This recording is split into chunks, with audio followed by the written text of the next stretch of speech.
සුසන්තයි මම කිව්වා අයියා මම අඳුරනවා. අයියා අපිට රූම් එකක් ගන්න පුළුවන් නේද?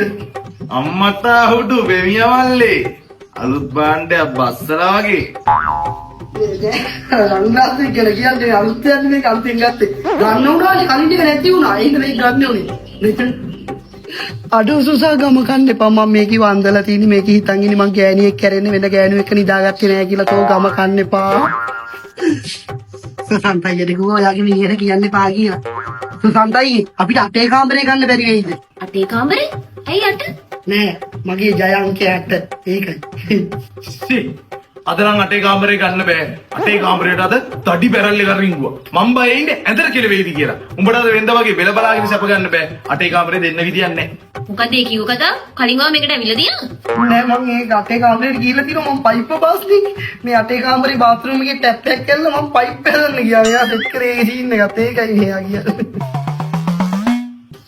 සුසන්ත අයියේ තෝ ගොනෙක් වෙන්න එපා. අට දෙන්න බැර නම් හතවත් දීපම් පූරුව ගොන් කතා නොකිය. හරි හත දෙන්නම් ඉතින් මට අයිඩෙන්ටි දෙක දෙන්නකෝ. අයිඩෙන්ටි දෙක දෙන්නක් ගන්න.